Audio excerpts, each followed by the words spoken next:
Bonjour à tous et bienvenue chez Bourse Profit pour cette nouvelle vidéo. Aujourd'hui, on va parler d'un des indicateurs techniques les plus utilisés, les plus classiques, les plus répandus. On va parler des moyennes mobiles. Donc si vous n'en avez jamais entendu parler, on va introduire rapidement cette notion. Puis si vous avez déjà quelques petites connaissances sur les moyennes mobiles, on va vous aider à mieux les comprendre et on va donner quelques astuces pour les utiliser correctement sur vos graphiques boursiers. Alors tout d'abord, les moyennes mobiles, faut savoir que ça représente un des indicateurs techniques les plus populaires, les plus répandus, et pour cause, il s'adapte vraiment bien aux débutants, c'est-à-dire qu'il est simple à prendre en main, c'est vraiment assez simple à comprendre, et on peut l'utiliser sur ces graphiques assez rapidement. Ça ne veut pas dire qu'il perd en efficacité, il s'adapte aux débutants, mais il a vraiment une efficacité non négligeable, et pour cause, les traders qui ont un peu d'expérience l'utilisent également. Donc c'est-à-dire qu'il s'adresse aux débutants, mais également aux personnes qui ont plus d'expérience, ce qui fait qu'il est assez complet et qu'il est aussi suivi finalement. Donc en un groupement de mots, qu'est-ce qu'on pourrait dire des moyennes mobiles? Tout simplement qu'ils lissent le prix. Alors on va voir que c'est un petit peu plus complexe que ça, mais les moyennes mobiles permettent de lisser le prix, parce que quand on va afficher son prix sous forme de chandelier japonais, on va voir un prix un petit peu ondulé, pas forcément homogène, et les moyennes mobiles permettent vraiment de lisser le prix de manière un petit peu plus linéaire. Donc, comprendre les moyennes mobiles. Donc, que fait une moyenne mobile? Elle permet de nous donner une moyenne du prix d'une période définie, d'un nombre de périodes définies. Les moyennes mobiles dépendent seulement d'une variable, c'est du nombre de périodes, donc c'est-à-dire que c'est au trader de rentrer le nombre de périodes qu'il veut. Donc on peut mettre une moyenne mobile sur les 2 dernières périodes, les 2 dernières bougies, sur les 10 dernières bougies, sur les 50 dernières bougies. On va voir qu'il y a des nombres de périodes qui sont un petit peu plus répandus, plus utilisés chez les traders. Mais à retenir, les moyennes mobiles dépendent seulement d'une variable, du nombre de bougies que le trader va rentrer. Il existe différentes moyennes mobiles, donc voilà, il y a des moyennes mobiles simples, les moyennes mobiles exponentielles, triangulaires, pondérées, il en existe également d'autres. On va aujourd'hui parler des moyennes mobiles simples ou arithmétiques, donc il y a deux manières donc, voilà, de voir ces moyennes mobiles-là, mais on va parler des moyennes mobiles simples ou arithmétiques, qui sont tout simplement les moyennes mobiles les plus utilisées, et puis c'est voilà, la moyenne mobile par défaut. Donc dans la suite de cette vidéo, on va vous parler simplement des moyennes mobiles simples. Mais voilà, il y a quelques similitudes avec les autres moyennes mobiles. Mais voilà, parfois il y a un petit peu de... Il y a des petites ambiguïtés par rapport aux autres, donc je préfère pas en parler dans cette vidéo. Les moyennes mobiles peuvent être utilisées sur toutes les unités de temps, ça c'est également important, c'est-à-dire qu'on peut les voir sur des stratégies à court terme comme à moyen terme.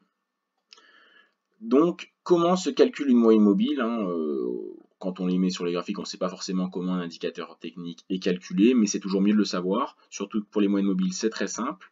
Donc, pour une moyenne mobile comme celle-ci, on va faire la somme des valeurs de prix pour n bougies, donc n c'est la seule variable que le trader va rentrer, sur le nombre total de bougies qu'on a choisi. Donc, imaginons qu'on fait une moyenne mobile de période 2, on va prendre par exemple l'euro-dollar avec des cours bien évidemment que j'invente. La dernière bougie s'est clôturée à 1,13 et l'avant-dernière bougie s'est clôturée à 1,12. Cette moyenne mobile 2 va être calculée de la forme suivante, 1,13 plus 1,12 sur le nombre de bougies qui est égal à 2. Donc on va prendre le cours de clôture des 2 dernières bougies et on va le diviser par le nombre de bougies, le nombre de périodes qu'on a choisi, tout simplement. C'est vraiment très simple à comprendre. Bien évidemment, c'est des calculs que vous n'avez pas à faire, que les plateformes de trading font pour vous. Donc quand vous ajoutez les moyennes mobiles sur vos graphiques, vous n'avez pas besoin de mettre en place ces calculs. Tout est automatisé, mais c'est toujours mieux de savoir comment est calculé un indicateur qu'on utilise. C'est quand même plus évident. Maintenant, les avantages et les inconvénients, avant de voir des exemples sur les graphiques. C'est un indicateur technique qui permet et qui a pour principale fonctionnalité de repérer les tendances. C'est-à-dire que ça nous permet vraiment de capter, de voir le mouvement du prix, de voir comment se dégage une tendance. C'est également utile pour identifier un range. Par contre, voilà, pour détecter des retournements de tendance, c'est pas forcément ce qui est le mieux. Mais pour repérer une tendance, une création de tendance, une tendance qui est déjà installée, ou pour identifier un range, c'est vraiment efficace. Également, c'est assez pratique dans certains cas pour connaître la volatilité de l'actif qu'on est en train d'étudier. Donc ça nous permet voilà, tout simplement d'estimer, de regarder un petit peu si l'actif est volatile. Ça ne veut pas, ça ne reflète toujours pas la réalité, hein. Et là, je vais en venir aux inconvénients, c'est que, attention, comme tout indicateur technique, et il faut le dire, ça ne permet pas une anticipation des cours. Tous les indicateurs techniques, et peu importe ceux dont les gens vous parlent, hein, sont tous basés sur le passé. Ça ne sert pas de boule de cristal, ça ne sert pas à lire l'avenir, ça nous donne des informations complémentaires à nos analyses, mais ça ne nous permet pas de voir l'avenir, ça ne nous permet pas d'anticiper réellement ce qui se passe. Je rappelle, le trading, c'est des probabilités, on se sert de probabilités, on manie des probabilités, mais il n'y a aucune certitude. Donc si on vous vend certains indicateurs techniques, ou comme les moyennes mobiles, comme vraiment un indicateur technique magique, ça n'est pas le cas, il n'en existe pas. Donc les moyennes mobiles, je préfère encore avertir, ne permettent pas d'anticipation, et comme tous les indicateurs, ce n'est pas fiable à 100%. C'est-à-dire que malgré toutes les stratégies qu'on peut mettre en place avec les moyennes mobiles, on ne pourra jamais dégager un bilan équivalent à 100%, tout simplement. Donc voilà, ça ne permet pas d'anticipation, c'est basé sur le passé. Les indicateurs techniques sont calculés sur des périodes qui sont déjà clôturées, sur des bougies qui sont clôturées. Ça se passe tout simplement sur le passé. C'est-à-dire que si on rentre 50 périodes, c'est 50 périodes qui se sont déjà écoulées. Donc tout simplement, ça ne permet pas d'anticipation. Maintenant, voilà, ça reste quand même très avantageux et utile à utiliser. Maintenant, l'utilisation des moyennes mobiles. Alors les moyennes mobiles sont des points sensibles, donc c'est à surveiller. Il y a des moyennes mobiles qui sont plus utilisées par les traders, et par conséquent, il est mieux également pour nous de les utiliser. C'est-à-dire que par exemple, une moyenne mobile 50, on peut très bien rentrer une moyenne mobile 51 ou 49, il ne va pas y avoir une différence très prononcée sur les graphiques, mais pourquoi vaut mieux choisir des moyennes mobiles qui sont tout simplement plus utilisées? Donc les plus utilisées sont en général les moyennes mobiles 20, les moyennes mobiles 50 et les moyennes mobiles 200. Il y a également la moyenne mobile 100 qui est un petit peu moins utilisée que celle-ci, mais elle est quand même assez utilisée. Donc voilà, ça c'est vraiment des moyennes mobiles qui sont très récurrentes sur les graphiques des traders. Et c'est des moyennes mobiles qui, du fait de leur utilisation, vont permettre la prophétie autorisatrice dont on aime parler, c'est-à-dire que si plus de traders suit cette moyenne mobile-là, alors il y a de chances que le cours suive tout simplement la santé générale des investisseurs. Donc les moyennes mobiles 20, 50 et 200 sont les moyennes mobiles les plus utilisées, les plus répandues.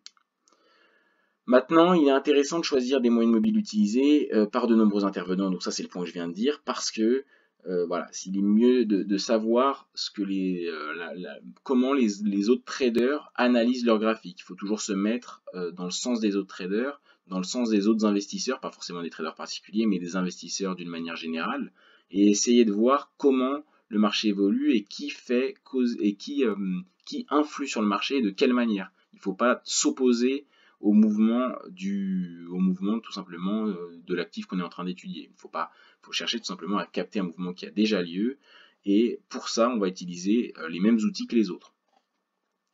Maintenant, combiner les moyennes mobiles avec d'autres indicateurs, c'est fortement conseillé, et les moyennes mobiles ne se traitent pas forcément tout seul. C'est-à-dire que, étant donné que c'est un indicateur assez simple d'utilisation et qui est tout de même efficace, mais il peut vraiment s'adapter à plein d'autres indicateurs techniques comme le RSI, hein, ou une deuxième moyenne mobile. Donc ça c'est une stratégie aussi qu'on voit souvent, de mettre deux moyennes mobiles, et d'ailleurs je vais en parler juste après. Mais on peut le mettre avec un RSI, avec un stochastique, on peut utiliser le chartisme avec, la forme de chandelier japonais, voilà, on peut exécuter toute la panoplie de l'analyse technique avec les moyennes mobiles. Donc un exemple de graphique avec moyenne mobile, on voit que là donc on est sur le gold, sur le cours de l'or en H4, donc chaque bougie correspond à 4 heures de temps, et une moyenne mobile 200 y est ajoutée.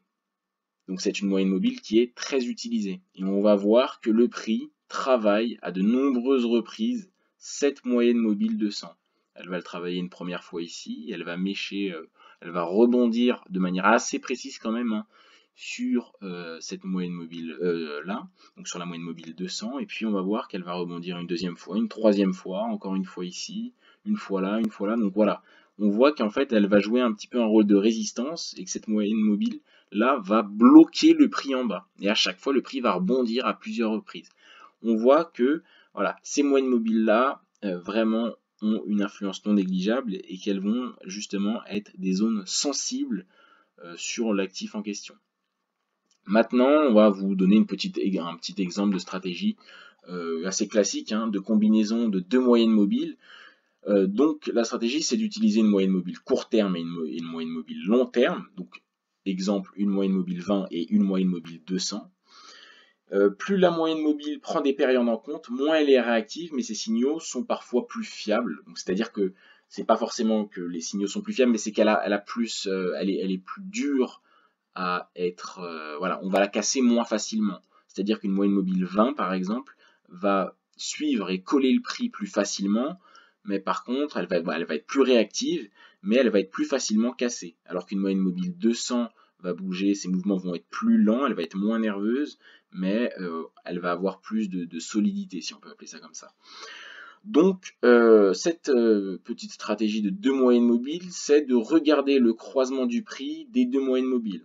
Donc voilà, regardez le croisement, l'intersection des deux moyennes mobiles. Donc là, on vous prend des exemples, bien évidemment, voilà, ça fonctionne, mais c'est pas une stratégie complète en elle-même. On ne peut pas trader uniquement sur des croisements de deux moyennes mobiles, c'est évident. Mais c'est pour vous dire que les croisements de deux moyennes mobiles ont quand même une influence et que c'est à prendre en compte quand on analyse un graphique. Enfin, c'est une caractéristique qui peut être prise en compte pour trader. Donc on va voir que, non, tout d'abord c'est le prix, excusez-moi, qui croise à la hausse. Et les croisements des deux moyennes mobiles, ça sera juste après. Donc là c'est le prix qui croise à la hausse la moyenne mobile 20. On voit que le prix vient casser, vient totalement rompre la moyenne mobile 20 à la hausse et que ça sert de signal d'achat. Et puis ensuite, la moyenne mobile 20 va soutenir le prix pendant quand même une longue durée. Là, c'est pareil à la baisse. Il va y avoir une cassure franche de la moyenne mobile, puis ensuite la moyenne mobile va soutenir à la hausse le prix pendant également une durée assez longue. Donc voilà, ça peut servir de signal d'achat, signal de vente. C'est pour dire quand même qu'il y a une influence, une importance de ces cassures-là. Et là, on en vient maintenant au croisement des deux moyennes mobiles. Donc on peut prendre en compte deux choses, le croisement du prix avec une moyenne mobile et le croisement des deux moyennes mobiles entre elles. Donc là on va voir que le prix va rompre les deux moyennes mobiles en même temps, et que la moyenne mobile 20 va rebondir sur la moyenne mobile 200. Donc là on a quand même deux facteurs qui sont quand même assez importants. Donc là le prix casse la moyenne mobile en jaune, donc la moyenne mobile 200, et casse également la moyenne mobile 20 en bleu. Et la moyenne mobile 20 en bleu va venir rebondir, va limite venir casser puis recasser la moyenne mobile 200. Donc là, on a quand même quelque chose d'assez fort. Et ensuite, la dynamique haussière va perdurer. Là, on va vous montrer, voilà, croisement de deux moyennes mobiles, mais on va vous montrer également que c'est pas une stratégie complète parce que regardez, là, la moyenne mobile 20 casse à la baisse la moyenne mobile 200, donc on voit quand même qu'il y a un potentiel baissier après assez important, donc là c'est pas forcément négligeable, c'est quelque chose à prendre qui peut être, où on peut tirer bénéfice de ce mouvement là, puis par la suite le prix va se corriger un petit peu, et là il va y avoir une cassure de la moyenne mobile 20 à la hausse par rapport à la moyenne mobile 200, mais regardez, le potentiel d'achat est pas très important, donc là ça peut être un trade raté. C'est pour vous dire que on ne peut pas trader avec deux moyennes mobiles, mais que vous pouvez incorporer deux moyennes mobiles et des intersections de deux moyennes mobiles dans votre stratégie. Puis par la suite, là il y a une cassure de deux moyennes mobiles encore, de la 20 qui va casser à la baisse la moyenne mobile 200, puis qui a un potentiel baissier qui est quand même assez beau. Donc voilà, ça, comment fonctionnent des croisements, des intersections de deux moyennes mobiles. Donc les moyennes mobiles, pour résumer, sont vraiment un indicateur, donc je vous conseille vraiment d'apprendre dessus. Là vous avez déjà quand même les bases des moyennes mobiles, c'est assez important, c'est très utilisé, vous pouvez le mettre dans beaucoup de stratégies, dans du scalping, l'intraday, dans du long terme également, des investissements long terme, c'est toujours bien de mettre une moyenne mobile sur ces graphiques, donc c'est vraiment très important de savoir l'utiliser, ça représente un des fondamentaux de l'analyse technique. Donc merci de m'avoir écouté pour cette vidéo.